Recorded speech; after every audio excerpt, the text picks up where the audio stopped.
आमच्या प्रथम नागरिक आदरणीय महोदय माळी या कार्यक्रमासाठी आलेल्या महिला जिल्हा प्रमुख आदरणीय रोहिणीताई पाटील, शिवसेनेचे उपजिल्हा प्रमुख आणि यावरचे मार्केट कमिटीचे सभापती आदरणीय मुन्नाभाऊ पाटील, आदरणीय तालुका प्रमुख राजेंद्र पाटील, आदरणीय जिल्हा परिषद सभासद हरीश भाऊ पाटील, आदरणीय एम ए पाटील सर, आदरणीय माणिक बापू महाजन, आदरणीय कांतीलाल पाटील, आदरणीय ए के गणेश सर, आदरणीय संध्याताई महाजन, आदरणीय प्रीतीताई, आदरणीय मंगलाताई पाटील, आदरणीय विकासदादा पाटील, आदरणीय नामदेवदादा पाटील, आदरणीय शुक्लाल भाऊ कोळी, आदरणीय दीपक भाऊ चौधरी, आदरणीय गोपाल भाऊ चौधरी, आदरणीय गणेश पाटील, आदरणीय किशोर भाऊ माळी, आदरणीय नितीन भाऊ चौधरी, आदरणीय मधुबनदादा शंकर, आदरणीय गोकुळ भाऊ कोळी, धानोरा विजय भाऊ चौधरी, उपसरपंच धानोरा, आदरणीय भूषण भाऊ पाटील सरपंच वर्गवान, आदरणीय किशोर भाऊ पाटील उपसरपंच पंचक, आदरणीय सुनील भाऊ पाटील सरपंच टिकावली, आदरणीय विकास भाऊ पाटील लोणी, आदरणीय गोपाल भाऊ पाटील लोणी, आदरणीय वासुदेव भाऊ ठाकरे सरपंच सुद्धा, आदरणीय पी आर माळी सर, आदरणीय गुलाब बापू पाटील आडावर, आदरणीय नंदू भाऊ पाटील, आदरणीय सचिन भाऊ महाजन, आदरणीय शेट्टी सर, आदरणीय कृष्णा भाऊ महाजन, आदरणीय महेश भाऊ कुंभाई, आदरणीय बापू भाऊ कोवे, आदरणीय जयंत भाऊ, आदरणीय मंगल भाऊ इंगळे, आदरणीय प्रल्हाद भाऊ स्वामी, आदरणीय राजेंद्र भाऊ कोळी, आदरणीय पटेलराव कुंभार, आदरणीय प्रवीण भाऊ पाटील, आदरणीय विकास भाऊ महाजन, आदरणीय संजय इंगळे, आदरणीय नवल भाऊ ठाकरे सुटका, आदरणीय नेता भाऊ ठाकरे सुटका, आदरणीय बापू भाऊ ठाकरे कोटा, आदरणीय वैभव भाऊ सुतार, आदरणीय महेश भाऊ पाटील पंचक मेहरबान तळवी, आदरणीय नाना कोळी पिळगाव, आदरणीय प्रमोद गोळकर कुंभार, आदरणीय प्रकाश सुदोने, आदरणीय यासू पाडेला, आदरणीय सभासद भाऊ पाटील, समोर बसलेले माझे सारे कुटुंबातले शिवसैनिक बांधव, चुकडी कुणाचं नाव घ्यायचं राहायचं असेल तर आपली माफी मागतो. आदरणीय शेटे सर बोलत असताना त्यांनी आपल्या मनातली भावना बोलून लागली. हिंदू हृदय सम्राट सरसेनापती बाळासाहेब ठाकरे ज्यावेळेला अनावरला आले त्यांच्या स्टेजवर बोलण्याची संधी शेटे सरांना लाभली. तर आम्ही भाग्यवान समजतो की आपल्या बाळासाहेबांबरोबर आपण बसले होतात आणि आमच्या बरोबर सुद्धा आपले बसले आहात. मला त्याबद्दल खरंच मी आपल्याला भाग्यवान समजतो. दुसऱ्या आनंदाची गोष्ट अशी की आज जरा पाऊस चांगला झाला. पाऊस झाल्याचा आनंद आहे आणि शेट्टे सरांच्या भाषणाचाही आनंद आहे. शेट्टे सर बोलताना बोलले की मला वाटत होतं म्हणे की चोपडा तालुक्याची शिवसेना संपली. मधला कालखंड आपण पाहिला की मधल्या कालखंडामध्ये शिवसेनेची कशी वसाहत झाली सरांनी सांगितलं. आपण थोडे बोर झालं मला माहिती आहे, कारण कार्यक्रम सुरू व्हायला 1 तास लागला आणि संपूर्ण कार्यक्रमामध्ये मास्टर लोक बोलते त्यामुळे तुम्ही विद्यार्थी बोलत होता. शेट्टे सर, हे सर, पाटील सर, हे sir, M P Patil sir बोलले, हे सर, गंभीर सर बोलले, ते सर, आणि आता मी प्राध्यापक. घाबरू नका. 30 मिनिटाचा 50 मिनिटाचा जरी असला तरी मी यावेळेला 50 मिनिटं घेणार आहे. मला माहिती आहे की पावसाचं वातावरण आहे. पावसाचं वातावरण असल्यामुळे आणि आपल्याला प्रत्येकाला लवकर घरी जायचं असल्यामुळे खरं तर आज असं वाटत नव्हतं की चांगला पाऊस आहे, पण पाऊस सुरू झाला. बोलताना सरांनी सांगितलं या माळी सरांनी की चोपडा तालुक्यामध्ये विकासाची गंगा आणण्याचं काम माझ्या माध्यमातून आमदार लता सोनवणेच्या माध्यमातून सुरू. पण याला सहकार्य लाभत आहेत आमदार गुलाबरावजी पाटील, महाराष्ट्राचे मुख्यमंत्री आदरणीय उद्धवसाहेब ठाकरे, आदरणीय पारकर साहेब, आदरणीय आदित्यसाहेब ठाकरे यांचं सारेच मार्गदर्शन लाभत आहे. तर आपली पेजल योजना मंजूर करत असताना वेगळा आनंद होता. कोण कुठे काम करता याच्यापेक्षाही त्या चोपडा तालुक्याची जनता आमच्या कुटुंबाचा घटक आहे आणि या जनतेला होणारा त्रास कुठेतरी थांबवला गेला पाहिजे. म्हणून मी मागच्या पंचवार्षिक पासून आपल्या पेजल योजनेसाठी प्रयत्न करत होतो आणि सुदैवाने की आपल्या साऱ्यांच्या नशिबाने म्हणा महाराष्ट्राचे मुख्यमंत्री आदरणीय उद्धवसाहेब ठाकरे झाले आणि दुसरं सुदैवाचं आमचं की पाणी पुरवठा मंत्री आदरणीय गुलाबराव होते. दूध शकला योग म्हणतो आपण, तो दूध शकला योग आला आणि त्यामुळे आपल्या आरावाची पेजल योजना मंजूर झाली. याचा सर्वात जास्त मनातल्या भावना बोलून दाखवत नाही, कारण भावनाच आहे बसलेले भावनाचा अर्थ सर तुमच्या भावनांचा करत त्यांनी केलं, मंत्री महोदयांनी केलं, पाणी योजना मंजूर झाली. दुसरी पाणी योजना मंजूर करून थांबलेली आहे. की आमच्या या महाराष्ट्रामध्ये ज्यावेळेला सरकार बनवण्याची वेळ आली त्यावेळेला 3 पक्षाचं सरकार आलं. काँग्रेस, राष्ट्रवादी काँग्रेस आणि शिवसेना एक सरकार करत असताना काही लोकांनी वल्गना केलं किंवा आता म्हणतात की शिवसेना ती काँग्रेस बरोबर आणि राष्ट्रवादी बरोबर कसं काय केलं. आदरणीय माजी मुख्यमंत्री हे सातत्याने सांगतात की सरकार काही कामाचं नाही आणि काँग्रेस बरोबर शिवसेना कशी गेली. आदरणीय आपले माजी मुख्यमंत्री महोदय यांना आम्ही हे विचारतो, आम्ही काँग्रेस बरोबर नंतर गेलो, तुम्ही तर अंधारात शपथ घेऊन टाकली, तेव्हा तुम्हाला आनंद कसा झाला. अंधारात केलेलं तुमचं चांगलं आणि आम्ही उजेडात शपथ घेतल्याचं पाप केलं. हे पाप का केलं तुम्ही. ज्यावेळेला शिवसेनेचे आमदार आपली युती होती, या युतीच्या माध्यमातून शिवसेनेच्या उमेदवारांसमोर आपण आपले उमेदवार बंडखोर अधिकृत भाजपचे उमेदवार म्हणून उभे केले आणि आपले भाजपचे सारे पदाधिकारी भाजपचा गळामध्ये सिम्बॉल टाकतो आणि त्यांच्या बोर्डावर ते सर्व भाजपच्या पदाधिकाऱ्यांचे फोटो घेऊन विरोधामध्ये शिवसेनेचा काम केला आणि शिवसेना संपवण्याचं पाप करण्याचं पाप यांनी केलं. याच्याबरोबर जोडून केला हिंदुस्थानामध्ये त्याला संपवण्याचं काम यांनी सातत्याने केलं. पाठीत खंजीर उपसण्याचं यांचं नेहमीचीच सवय आहे. त्यामुळे आता संपूर्ण हिंदुस्थानामध्ये यांच्यापासून लोक लागतात. शिवसेना लांब गेली, अकाली दल लांब गेलं, पासवानचे चिरंजीव ते लांब गेले. या साऱ्या गोष्टींचा विचार केल्यानंतर त्यांना असं वाटत होतं की महाराष्ट्राचं सरकार 3 पक्षाचं सरकार काँग्रेस, राष्ट्रवादी काँग्रेस आणि शिवसेना हे सातत्याने म्हणवते 3 तिघाड्याने काम बिघडालं. त्या 3 तिघाड्यांनी काम बिघडाल्याने इतकं चांगलं काम केलं की यांना परेशानी झाली. रात्री झोप लागत नाही आणि चंद्रकांताला झोपेत उठत जागे होतात, दबतात, स्वप्न पडतं त्यांना की झोपेत हे सरकार पडलं का काय. चंद्रकांताला झोपत येते तर सरकार कुठून पडणार आहे. त्यांना चेतपिचर झालेले सातत्याने यांना स्वप्न पडतं की आम्ही कधी शपथविधी घेतो, आम्ही केव्हा पुन्हा महाराष्ट्राच्या कुर्तीवर बसून महाराष्ट्राचं राज्य करतो. आपण केलं असतं, राज्य एकत्र केलं असतं तर तुमच्या मनामध्ये पाप होतं आणि ते पापाचं प्रायचित्त तुम्हाला करावंच लागतं. आपण बघता की या 1.5 वर्षाच्या कालखंडामध्ये महाराष्ट्रातील वेगवेगळे संकट आहेत. पहिलं संकट आलं, वादळ झालं. या वादळाचा सामना करत असताना अचानक संपूर्ण जगाला आपण पाहिलं असेल की कोविड, या कोविडने संपूर्ण जग थांबलं, अर्थव्यवस्था थांबली. हा कोविडचा प्रसार जोरात व्हायला लागला आणि यात आपली महाराष्ट्राची जनताही होरपळायला लागली. आमच्यातले चांगले चांगले लोक आमच्या मधनं निघून जायला लागले, कुटुंबाच्या कुटुंब उद्ध्वस्त व्हायला लागले. हा सारा पाहिल्यानंतर आदरणीय उद्धवसाहेब ठाकरे यांनी हा निर्णय घेतला. आदरणीय अजितदादांना विश्वासात घेतलं, आदरणीय शरद पवार साहेबांचं मार्गदर्शन घेतलं, आदरणीय सोनेजांचं मार्गदर्शन घेतलं आणि महाराष्ट्राला लावलं. लॉकडाऊन करत असताना मोठा छातीवरती दगड ठेवला की अर्थव्यवस्था, या अर्थव्यवस्था जर गेली, बंद पडली तर महाराष्ट्राचं अर्थकारण कसं होईल आणि विकास करायचा तर विकासाला पैसे लागतात. विकास कोणासाठी करायचा, जी आमची माणसं आहे त्यांच्यासाठी आम्हाला विकास करायचा. ही माणसं जर राहिली नाही तर विकास करून काय फायदा. म्हणून माणसं जगली पाहिजे. म्हणजे आपल्या कुटुंबातले घटक आमच्या पक्षप्रमुख सातत्याने सांगतात की महाराष्ट्रातला कोणत्या जात धर्माचा भारताचा माणूस असू द्या, तो आमच्या कुटुंबाचा घटक आहे आणि कुटुंब प्रमुख म्हणून मी या महाराष्ट्राच्या जनतेचं आरोग्याचं रक्षण करणं, त्यांच्या जीविताचं रक्षण करणं हे माझं कर्तव्य आहे. या भावनेतनं आदरणीय आमचे पक्षप्रमुख उद्धवसाहेब ठाकरे महाराष्ट्राचे मुख्यमंत्री यांनी लॉकडाऊन केलं. हे लॉकडाऊन केल्यानंतर परिस्थिती आपण सारखी पाहिली की मागच्या कालखंडामध्ये ज्यावेळेला रेमडेसिवीर भेटत नव्हते त्यावेळेला आपण केंद्राला विनंती करत होतो. आदरणीय मंत्री महोदय सातत्याने केंद्राच्या मंत्र्यांना विनंती करत होते की आम्हाला रेमडेसिवीर द्या, आम्हाला गोळ्या द्या, आम्हाला ऑक्सिजन पुरवा. पण दुर्दैवाने हे न देता आपल्याकडे महाराष्ट्राकडे सर्वस्व दुर्लक्ष करायचं आणि महाराष्ट्राच्या जनतेला वाऱ्यावर सोडायची अशी परिस्थिती आज सुद्धा देतात.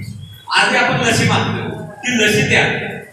महाराष्ट्रामध्ये 3री लाट येण्याच्या आधी आपलं लसीकरण जास्त झालं पाहिजे म्हणून सातत्याने मागणी. आदरणीय राजेश टोपे साहेबांनी अक्षरशः त्या मंत्री महोदयांना सांगितलं होतं आम्ही तुमच्या पाया पडतो आहोत, पण आम्हाला लस उपलब्ध करून द्या, आम्हाला ऑक्सिजन उपलब्ध करून द्या.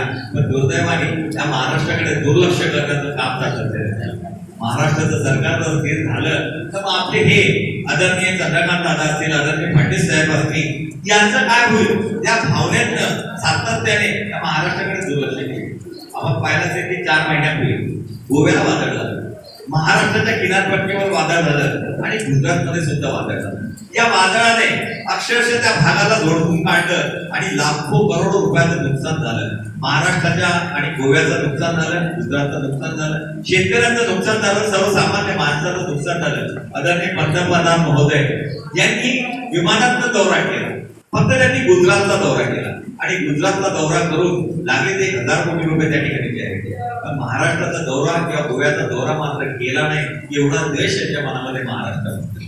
महाराष्ट्राच्या जनतेने जर विचार केला तुम्ही तर जवळपास 42 खासदार या महाराष्ट्रातल्या युतीचे निवडून आले आणि महाराष्ट्राच्या युतीच्या निवडून आल्यामुळे ते पंतप्रधान झालेले असताना सुद्धा या महाराष्ट्राचा देश या पद्धतीने झाला. आम्हाला निधी जो उपलब्ध होतो तो निधी उपलब्ध करून द्यायचा, कोविडमध्ये पाहिजे ते सहकार्य करायचं, ऑक्सिजन मागताय तर ऑक्सिजन द्यायचं नाही, रेमडेसिवीर मागताय रेमडेसिवीर द्यायचं नाही, लस मागताय तर लस द्यायचं नाही. या पद्धतीने महाराष्ट्र शासनाने तर केंद्राला विनंती केली होती की 5 कोटी लस आम्ही विकत घेतो, पण तुम्ही आम्हाला परवानगी द्या. ती साधी परवानगी सुद्धा महाराष्ट्रात होती. फक्त महाराष्ट्राचा देश करायचा, इतर पक्षाचं सरकार बघते की त्याचा देश करायचा, ही भावना या भाजपच्या लोकांच्या मनामध्ये सातत्य आहे.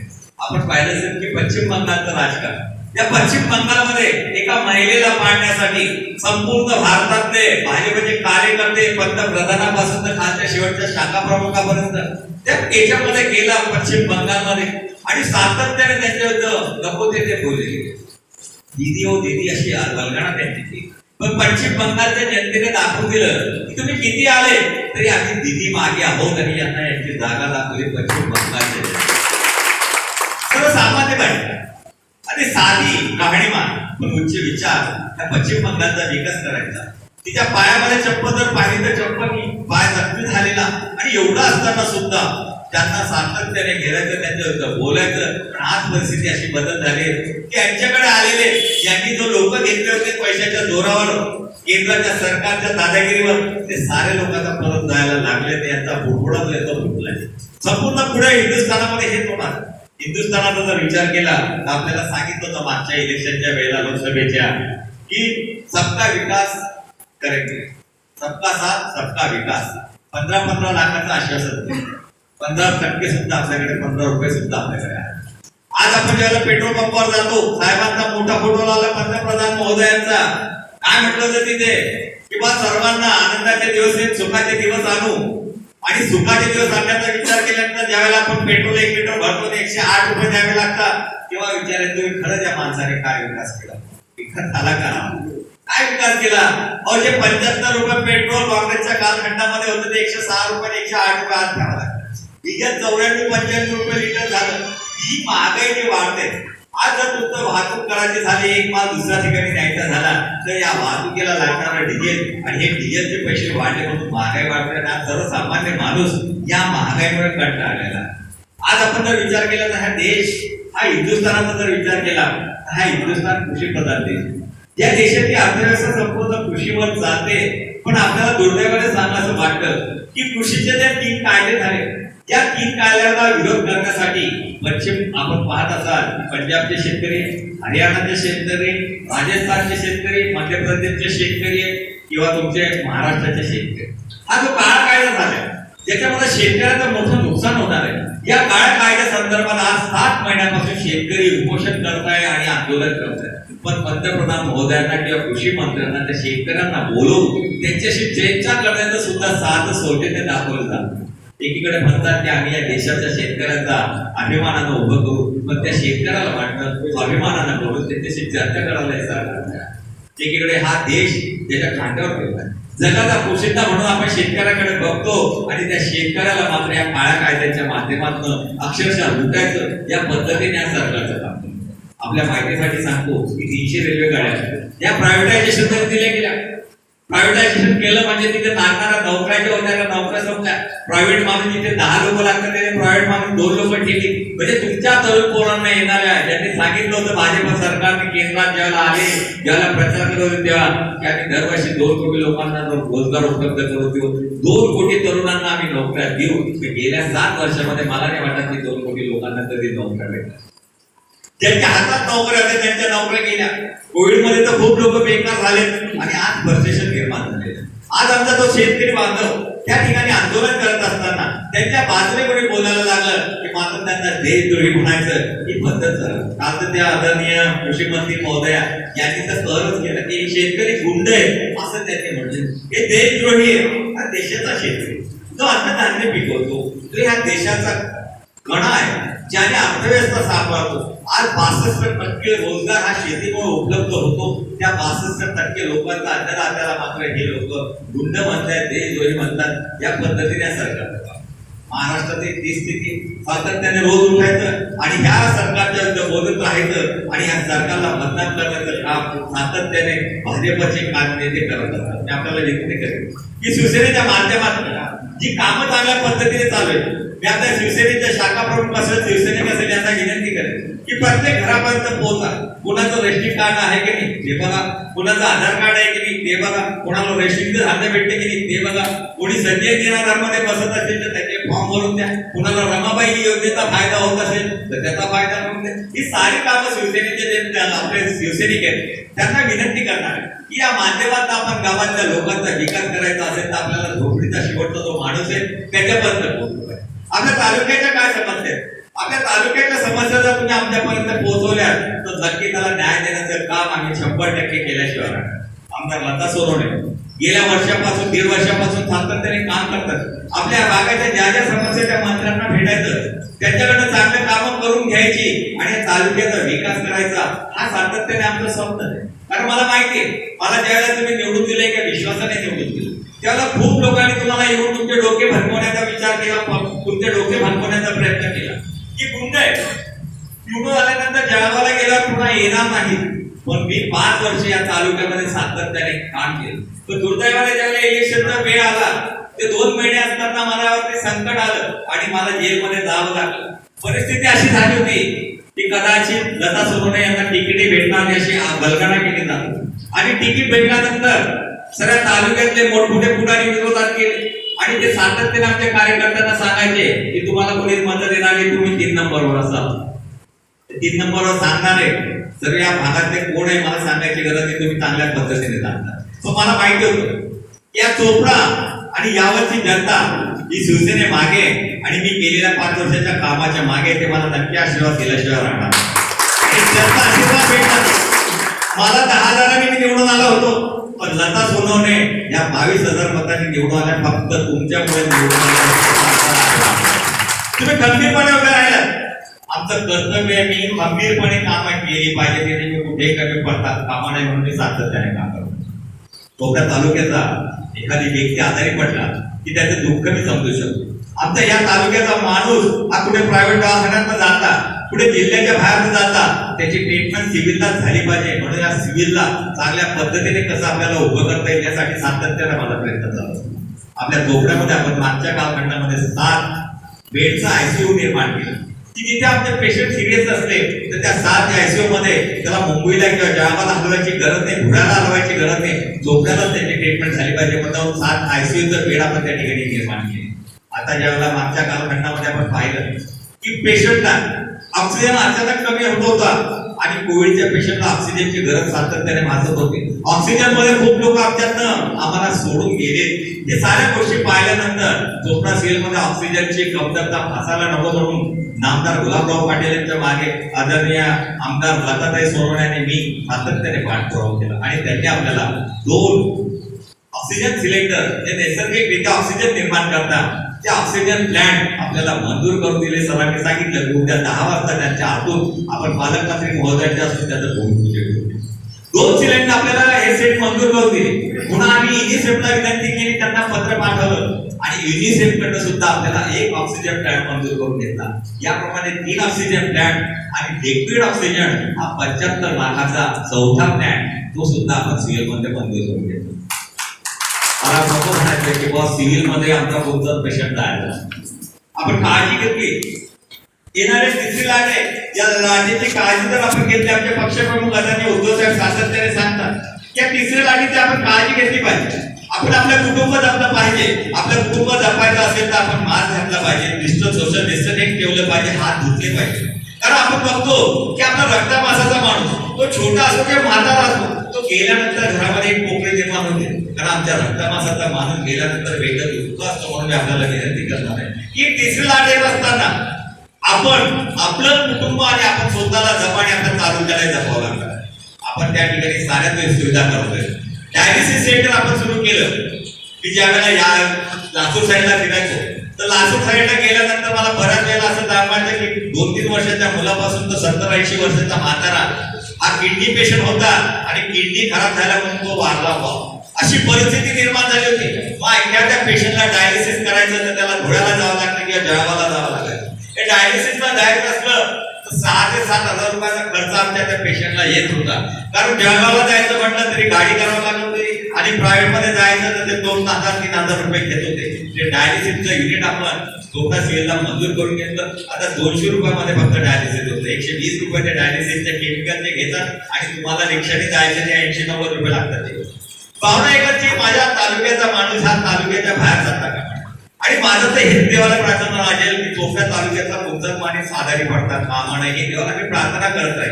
पण दुर्दैवाने आपण संसारामध्ये किंवा नातेवाईकांमध्ये फिरत असताना आपण कुठेतरी कोणाच्या मनात नसतं की आपल्याला काहीतरी झालंय म्हणून, पण निसर्ग आहे हवेमधनं हा रोग होतो आणि झाल्यानंतर आपल्याला लक्षात येत नाही. 30-34 दिवशी लक्षात येतं तोपर्यंत आपण जितक्यांना भेटलं असेल त्यांना सुद्धा हा लस ही असते ती होण्याचे दाट शक्यता. त्या साऱ्यांचा विचार करून पुन्हा आपण आपल्याला 1 कोटी रुपये आपण सिव्हिल मध्ये 18 ICU बेड निर्माण करतो की जेणेकरून आपल्या सिव्हिल मध्ये 25 बेड जे आहे ICU चे असले तर आपले जे पेशंट अगदी सिरियस होते त्यांना बाहेर राहण्याची गरज. कारण बाहेर गेल्यानंतर तिथे डब्याची व्यवस्था आहे, तिथे आपली राहण्याची व्यवस्था या साऱ्या गोष्टींचा विचार करून चोपडा सिव्हिल मध्ये या साऱ्या सुविधा उपलब्ध कशा करून येतील यासाठी माझा सातत्याने प्रयत्न आहे. विकासाच्या बाबतीत मला आता प्रत्येक गावात कामं घेईल. काही गावाची कामं चुकून राहिली असेल तरी आता पुन्हा आपल्याला विनंती करू की आपण कामं पाठवा. ही कामं 100% आपण मंजूर. अजून 2 कोटी रुपये आपल्या आमदार निधीचे आखून सांभाळून ठेवले कारण बाकीचे कामं आले होते. कोकणात तरी अचानक आलं की साहेब हे अतिशय अर्जंट काम हे झालं पाहिजे. याच्याने शेतकऱ्याचा फायदा होईल, ज्याच्याने सर्वसामान्य माणसाचा होईल, ज्याच्याने गावाला संरक्षण होईल. असं जर कोणतं काम असेल तर मला नक्की सांगा. ते काम टाकल्याशिवाय आपण राहणार नाही. कारण आपल्याकडे अजून 2 कोटीचा निधी शिल्लक आहे. जवळपास आपण 12 कोटीचा निधी 25-15 मध्ये आमदारामध्ये हा 12 कोटीचा निधी टाकून ठेवला. त्याच्या साऱ्या वर्कवाटा झाले आणि येणाऱ्या कालखंडामध्ये 1 ते 1.5 महिन्यामध्ये आपण सारे काम पण त्याचे भूमिपूजन करणार. भूमिपूजन करत असताना आपल्या गावामध्ये आपल्याला चांगलं माहिती असेल की भूमिपूजन करत असताना वर्कवाटा झाल्याशिवाय आपण भूमिपूजन करत नाही. कारण नारळ फोडवायचं तर 20 रुपयाचं नारळ कशाला वाया जाऊ देत ही भावना त्याच्या मागची आहे. त्याच्या बापूने त्यांनी राष्ट्रवादीत असताना भरपूर नारळ फोडले पण कार्यक्रम झालेला आहे. आपला हेतू हा की आपला नारळ सुद्धा वाया जाता कामा नये. आणि तुम्हाला दुसरी एक विनंती करू की गावात आल्यानंतर आम्ही आमच्या कार्यकर्त्यांना पुढे करू की तू घे नारळ आणि तू वाढव, खूप त्याचा मान घे. पण आमचे कार्यकर्ते काय करतात माहितीये का, आपण त्याच्या हातात नारळ दिलं की ज्याने आपल्या विरोधात काम केले त्याच्या हातात ते नारळ देतात. त्याला सांगतात तुझ्या हातात त्याच्यासाठी दिलं की तू भांडण केले, की तुझ्या हातात का दिलं की तू भगवा जवळ जेवून त्या गावात फिरला, घराघरात मत मागलं आणि म्हणून तुझा त्या गावात मान राहिला पाहिजे, तुझी कॉलर टॅप राहिली पाहिजे की नाही शिवसेनेचं काम केलं म्हणून मला गावामध्ये माझ्या आमदाराने नारळ बोलून द्यायला. तुम्ही त्या चोट्याच्या हातात नारळ बोललं की ते जातीचं समीकरण तालुक्यात सुटून जातं. एखादी जाताला आपल्या जाताला नारळ बोलतील मत देताना तेव्हा विचार नाही केला का योजना होती जन्माला मत द्यायला पाहिजे झालं की त्याचा अभ्यास करायचे झालं ना. तालुक्यामध्ये झालं तसं. अरे हे किती डेंजर आहे ना, हे या तालुक्याचा विकास केला. 3 आमदार असताना विकास का दिसला हे मला विचारतो मी तुम्हाला. इथे आपला एकटा आमदार असताना एवढे काम येऊ शकतात तर 3 आमदारांचा निधी किती आला असेल हे याचा विचार तुम्ही एकदा. हे नेते कारखान्यासारखा विषय, हा कारखाना आपल्या सर्वांच्या भवितव्याचा विषय होता, येणाऱ्या पुढच्या जनरेशनचा विषय होता. हा कारखाना बंद पडलाय. आता मात्र खूप भाड्याने द्यायचंय अरे भाड्याने द्यायचंय मान्य आहे मला, द्या भाड्याने. शेतकऱ्याचा कारखाना सुरू झाला पाहिजे यावर त्याचा आम्ही सुद्धा आहोत. पण ही परिस्थिती का निर्माण झाली. चांगला चालणारा कारखाना व्हायला कसा आला.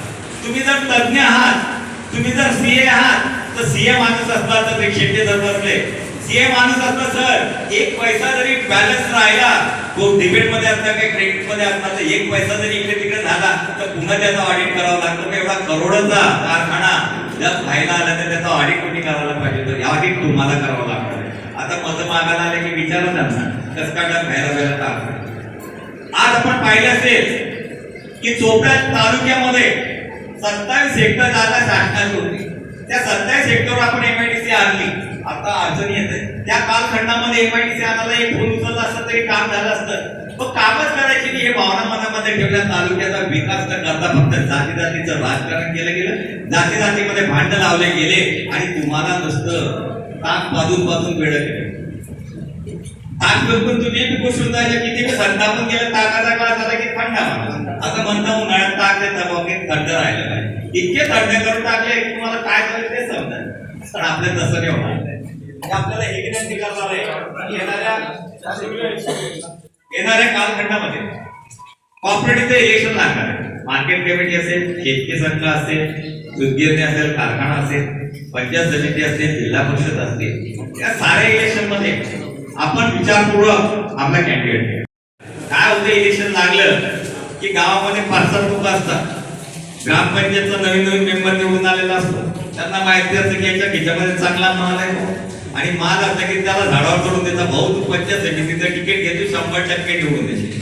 ग्रामपंचायत ही 200-400 मताची असते आणि पंचायत समिती लढायची म्हटली तर 12-13 हजाराची असते. या 12-13 हजारामध्ये त्यावेळेला तुम्हाला इलेक्शन लढायचं, त्यावेळेला तुम्ही जाऊन हा विचार केला पाहिजे की आपण या गावांमध्ये किती पॉप्युलर आहोत. आपण ज्याला उचलवतात तो किती पॉप्युलर आहे. तो ग्रामपंचायतला निवडून आला तर ग्रामपंचायत बरोबर तो गावामध्ये चालतो की ह्या साऱ्या गोष्टीचा विचार करा. इथं तुम्ही काय करा, एखाद्याला घोड्यावर बसून द्या नवरदा म्हणून. एकदा नवरदा झाला की तो उतरत नाही, बरोबर लगेच नाव टाका. पण तुम्हाला विनंती करतो कुणालाही असं एकदम शब्द घेऊ नका. आपण सारे एकत्र होतो. आढावा धानोरा गट, या आढावात मध्ये आणि धानोऱ्याचे सर्व कार्यकर्ते शिवसेनेचे तुमच्या विचाराचाच उमेदवार दिला जाईल. फक्त तुम्ही एका विचाराने काम करा एवढं. शिवसेनेच्या शाखेच्या माध्यमातून आपल्याला काम करायचं. गावात आपण कामं टाकतो ते कुठलंच गाव नसेल की त्या गावाला मी काम दिलं नाही म्हणून. पण दुर्दैव काही लोक कामं घेऊन सुद्धा आपल्या विरोधात केले, आपले विरोध करतात ते दुर्दैवाने सांगायचं वाटतं. अंड्याकुंड्या हा प्रोजेक्ट जो आहे वरती पहाडपट्टीमध्ये तो आपण त्याचे सारे कागद केले. जळगाव फॉरेस्ट मधून आता तो धुळा फॉरेस्टला पोहोचलाय आणि माझ्या माहितीप्रमाणे 4 ते 5 महिन्यात आपल्याला 100% ते मंजुरी घेऊन आपल्याला हंड्याकुंड्याचं काम सुरू करायचं. हंड्याकुंड्या प्रकल्प वर्णन झाला पहाडपट्टीमध्ये तर त्याचं पाणी तिथे थांबलं तर पर्क्युलेशनचा फायदा आपल्या या भागाला नक्की होईल. आपण पाहिलं असेल की आपल्या बाजूचं खर्डीचं गाव, या खर्डीमध्ये डुकरला धरण फुटलेलं होतं. किती वर्षापासून फुटलेलं होतं, त्याचं काम केलं नाही. आपण ते कामं केली, आपण मंजूर करून आणतो. पण जिल्हा परिषद मध्ये काही लोक असे की तिथे बसल्या बसल्या आपल्या कागदाला कागद लावतात हे काम आम्ही मंजूर करून घेतले. काही सरपंचाचा विरोध केला की आम्हाला ते काम पाहिजे. अरे काम आम्ही मंजूर करू, आमचं बाळ आहे, आम्ही त्याचं नाव ठेवून तुम्ही कसं काय नाव ठेवणार आहे. दत्तक घ्यायची पद्धत शिवसेनेत नाही. दुसऱ्यांचे कामं मी कधीच माझ्या म्हणत नाही, कारण आमचे जेवढे काम आहे की आम्हाला त्याला फुरसत भेटत नाही. तुमचे काम आम्ही काय सांगणार आणि आम्ही कधीच दुसऱ्याच्या कामाचा श्रेय घ्यायची आमची मुळीच इच्छा नाही. माझी तेवढी कामं येतात आणि आपण आपल्या आशीर्वादाने तुमच्या सहकार्याने आपण खूप सारे काम. मला माहिती आहे 2-3 विषय या भागाचे. सर्वात महत्वाचा विषय म्हणजे आपला धानोरा सबस्टेशनचा. हा धानोरा सबस्टेशन मंजूर झाणार होतं. सही करणार मंत्री महोदय बावनकुळे तेवढे आदरणीय माझे नामदार माजी आदरणीय खड्डे साहेब तिथे आले आणि तो जे मंजूर होणारं पत्र होतं ते थांबवलं आणि तो 220 केव्हीचं ते सबस्टेशन होतं त्यांनी त्यांच्या भागात घेऊन मी अक्षरशः त्यांच्या पाय पडलं होतं की साहेब असं करू नका, धानोऱ्याला गरज आहे. ते म्हणजे नाही आम्ही आपण तिकडं घेऊन तिकडनं लाईट होऊ, ते शक्यच नव्हतं. पुन्हा आम्ही ते नवीन कागदपत्र सर्व तयार केले आणि 132 केव्हीचं सबस्टेशनचं कागदपत्र पूर्ण झालेले. त्यांचं पत्र सुद्धा येऊन गेलं की 22च्या पिरियड मध्ये बापू मला मी पत्र दाखवलं. हे काही खोटं बोलत नाही, मला बोलायची गरज नाही. खोटं तुमच्याशी तर मुळीच बोलू शकणार नाही. हे तुमच्यामुळे मी आमदार झालो, तुमच्याशी खोटं बोलायचं पाप मी करणार. बापूंना हे पत्र दाखवलंय की या एमएससीबीच्या हेड ऑफिस मधनं जे तिथे आहे प्रकाशगड, त्या प्रकाशगडून आलेलं पत्र बापूंना मी दाखवलंय. तो प्रोजेक्ट आपल्याला पूर्ण करायचा. वर्गवारलाही आपलं एक सबस्टेशन मंजूर आहे. तिथे एक अडचण येत होती रस्त्याची, त्या रस्त्यासाठी की एमएससीबीचं स्टेशन झालं पाहिजे. त्याच्यामुळे आमच्या शेतकऱ्यांना योग्य वीज भेटेल आणि आमच्या शेतकऱ्यांना कुठेतरी मदतीचा हात होईल. म्हणून 10 लाख रुपये रस्त्यासाठी आपण भिंत बांधायला 10 लाख रुपये टाकले, त्याची वर्क ऑर्डर झाले, ते सबस्टेशन होईल. हे 2-3 सबस्टेशन जर झाले तर आपल्याकडे जो विजेची समस्या निर्माण होते या 4-5 गावांमध्ये, ती विजेची समस्या आपण संपल्याशिवाय राहणार नाही. आपल्याला चांगल्या पद्धतीने माहिती आहे की चोपड्यापासून जळगाव पर्यंत 113 कोटीच्या रस्त्याचं काम झालं. 113 कोटीचा रस्ता झाला की त्याच्यामध्ये सेंटरला तापी आहे. या तापी मैयावरती आपण 152 कोटीचा पूल मंजूर करून घेतला. आमदार गुलाबरावजी पाटील आणि मी, आदरणीय बांधकाम मंत्री अशोकजी चव्हाण साहेब, माजी मुख्यमंत्री आणि आदरणीय जयंतदादा पाटील यांच्याकडे बैठका लावल्या आणि 152 कोटी रुपये आपण मंजूर करून घेतले. त्या पुलाचं उद्घाटन, त्या पुलाचं भूमिपूजन आपण तापीच्या पात्रातच घेणार आहोत. त्या मागचा माझा हेतू आहे आणि माझा स्वार्थ देखील आहे. आदरणीय मुख्यमंत्री महोदयांना त्या ठिकाणी आणायचं आणि त्यांना सांगायचं की आमचा जो प्रकल्प आहे निम्न तारपी प्रकल्प पाडळसरा, याला जास्त निधी द्या, जेणेकरून तिथे पाणी थांबलं तर संपूर्ण 5 तालुक्यांना त्याचा फायदा होणार आहे. म्हणून मुख्यमंत्री महोदयांना बोलवण्याची विनंती मी सातत्याने आमदार गुलाबराव पाटलांना करतो. काही शेत नाही इकडे, माझं काही घर नाही, पण माझा हा तालुका जो विश्वासाने मला मतदान केलं, त्या विश्वासाने तुम्ही खंबीरपणे माझ्या पक्षी उभे राहिले, त्याला न्याय देण्याचा माझा सातत्याने प्रयत्न. आदरणीय मुख्यमंत्री महोदय तर अतिशय चांगलं काम करतात, आपण सारेजण बघतात. आज कोकणामध्ये परिस्थिती किती भयंकर झालेली आहे. गावाच्या गाव पाण्याखाली दरडी कोसळून गावाच्या गाव त्या दरडी खाली दबली गेलेले. स्वतः मुख्यमंत्री त्या गावांमध्ये जात आहेत, भेट देत आहेत, त्या लोकांचं सांत्वन करत आहेत. आषाढी एकादशीला पांडुरंगाच्या पूजेसाठी मुख्यमंत्री महोदय गेले होते. त्या पांडुरंगाच्या पूजेबरोबर मुख्यमंत्र्यांबरोबर एका व्यक्तीला पूजेचा मान भेटतो. या वर्षी कोविडमुळे लोकांना गेले नाहीत, पण त्या मंदिरामध्ये पूजा करणारा जो कोलते महाराज होता, गेल्या 20 वर्षापासून ते कोलते महाराज त्या मंदिरात पुजारी, त्यांचं एक वाक्य होतं, त्यांनी मुख्यमंत्र्यांबरोबर त्या विठ्ठल माऊलींची पूजा केली. विठ्ठल माऊलींची पूजा केल्यानंतर ज्यावेळेला ते बाहेर आले, कोलते महाराजांना पत्रकारांनी विचारलं की महाराज, आज तुम्ही मुख्यमंत्र्यांबरोबर पूजा केली, तुम्हाला कसं वाटलं? त्या कोलते महाराजांनी सांगितलं की बुवा गेल्या आदरणीय इंदिराताई गांधी यांच्यापासून तर मागचे मुख्यमंत्री फडणवीस साहेब यांच्यापर्यंत कितीतरी मुख्यमंत्री येऊन गेले, कितीतरी मंत्री येऊन गेले, केंद्राचे मंत्री येऊन गेले, पण इतका चांगला आणि सज्जन माणूस मी माझ्या आयुष्यात पाहिला आणि हे अतिशय सज्जन माणूस, अतिशय साधस्पद, शांत पद्धतीने समस्या सोडवण्याचं काम आदरणीय मुख्यमंत्री महोदय करतात. वासा घेतलेला भगवा ध्वज खांद्यावरती घेत आहेत. या भगव्या ध्वजाच्या विचाराने छत्रपती शिवाजी महाराजांचा विचार तळागाळाच्या माणसापर्यंत पोहोचायचं, त्याला न्याय देण्याचं काम छत्रपती शिवाजी महाराजांनी ज्या पद्धतीने या महाराष्ट्रावरती अन्याय होत होते, अत्याचार होत होते, त्या पद्धतीनेच भगवा ध्वज हातात घेतला आणि महाराष्ट्राच्या जनतेला न्याय देण्याचं काम आदरणीय हिंदू हृदय सम्राट सरसेनापती बाळासाहेब ठाकरे यांनी केलं. जातपात धर्मानं पाहता प्रत्येक शिवसैनिक, तो कोणत्या जातीचा हे नाही पाहिलं, तो शिवसैनिक आहे, पण त्या शिवसैनिकाला न्याय देण्याचं काम शिवसेनेच्या माध्यमातून केलं. इतर पक्षामध्ये गेले तर तिथे जात कोणती हे विचारलं जातं. शिवसेना असा एक पक्ष आहे की तिथे जात विचारलं जात नाही. त्याची जात कोणती तर भगवा ध्वज हा त्याची जात आणि शिवसैनिक हा त्याची जात. छत्रपती शिवाजी महाराजांचा विचार घेऊन शिवसेनेच्या मार्गाने आदरणीय उद्धव साहेब सुद्धा काम करतात आणि गेल्या 1.5 वर्षामध्ये या महाराष्ट्राला विकास करण्यासाठी, ध्येय देण्यासाठी, दिशा देण्याचं काम 3 पक्षाचं जरी सरकार आहे तर त्या 3 पक्षाच्या माध्यमातून चांगल्या पद्धतीने केलं जातं. महाराष्ट्राच्या शेतकऱ्याला सर्वात पहिले आलेल्या बद्ध सरकार आणि महात्मा ज्योतिबा फुले यांच्या नावाने सरकारने शेतकऱ्यांना कर्जमाफी दिली. सरकारने कर्जमाफी देत असताना 2 लाखाच्या आत ज्यांचं कर्ज होतं त्यांना कर्जमाफी दिली. भविष्यामध्ये ज्या ज्या अडचणी येतील त्या सोडवण्याच्या आश्वासन आदरणीय उद्धव साहेब ठाकरे यांनी दिले आणि त्याचा विचार घेऊन आपल्यापर्यंत पोहोचले. शिवसेनेचे कार्य ते तळागाळाच्या व्यक्तीचा विकास, सर्वसामान्यांचा विकास, एखाद्याला रक्ताची गरज पडली तर आपण त्याच्यासाठी उभं राहिलं पाहिजे, ही भावना शिवसैनिकाच्या मनात पाहिजे, ही आपल्याला या ठिकाणी विनंती करतो. या तालुक्याच्या विकासामध्ये मी कुठेही कमी पडणार नाही. आणि शेट्टे सर, आपण म्हणता की शिवसेना ही त्या कालखंडाच्या राणासाहेबांच्या वेळची दिसली, म्हणजे आपल्याला शब्द देतो की त्याच्यापेक्षा एक मोठी शिवसेना यांच्या शिवसैनिकांना माहिती आता की आमचा नेता हा काही चिरीमिरी करणारा नाही. त्याचं शिवशिव करायचं, नागेश्वर महाराजाच्या इकडे जायचं, खोटं बोलायचं आणि या तालुक्याला लुटायचं काम या नेत्यांनी केलं. तशी भावना माझ्या मनामध्ये तसं करायचं असतं तर तिकडे आलोच नसतो आणि कामाच्या क्वालिटी बाबतीत बोललो नसतो. आपल्याला सांगतो आबा बसले कांतीला लावा, त्याच्या गावाचा रस्त्याचा प्रश्न होता. गावात खडी टाकून झाले होते. ठेकेदार माझ्याकडे आला म्हणे साहेब काम सुरू करायचं. म्हटलं अजिबात करणार नाही. गाववाले मला विचारते का हो साहेब खडी टाकून झाली भरून झाली सगळी का तुम्ही काम चालू करू देत नाही. म्हटलं ती खडी करावी मला चालणार.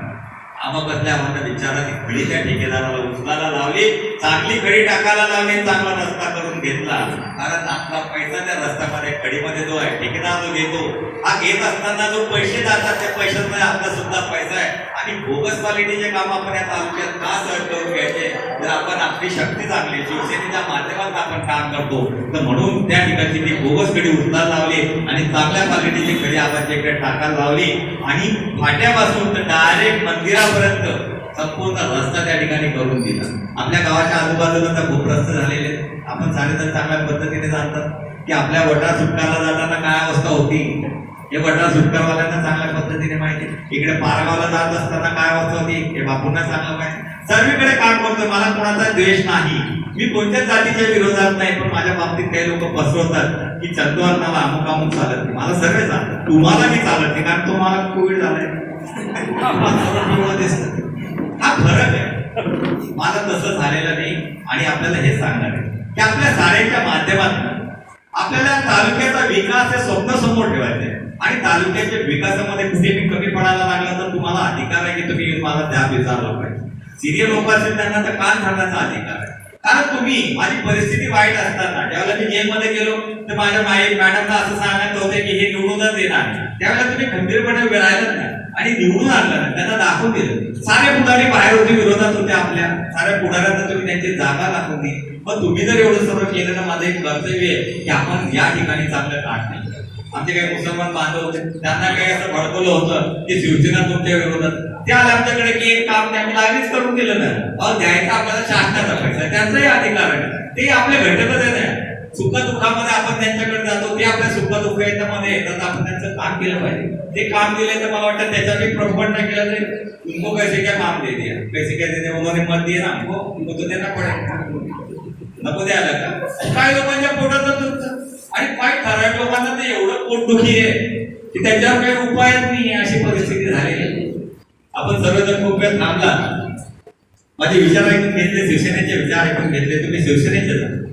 पण आपल्याला विनंती करेल की आपल्या ग्रामपंचायतच्या माध्यमातून आपल्यामध्येही काही लोक एकमेकांच्या उभे राहिले.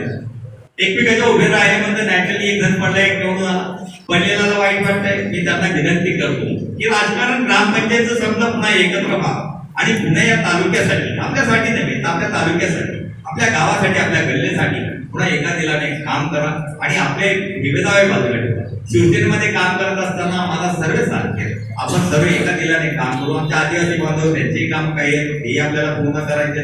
काही गरीब बांधव असेल, झोपडपट्टीचा भाग असेल त्यांचे काम आहे. आम्ही झोपडपट्टीमध्ये ब्लॉक टाकले ना सर आपण राहिलेले एक दोन झोपडपट्टीच्या गल्ली असेल त्याही पूर्ण करायचं. जिथे तिथे शक्य आहे तिथे तिथे मी निधी देतो. मी तेव्हा बघत नाही की ह्या गल्लीने मला मदत दिली की नाही दिली, या लोकांनी मला मदत दिली की नाही दिली, हा विचार न करता आपली एक भावना ही कामं सर्वांची झाली पाहिजे. म्हणून मी आपल्याला एक विनंती करणार आहे की शिवसेनेच्या माध्यमातून चांगलं काम करा.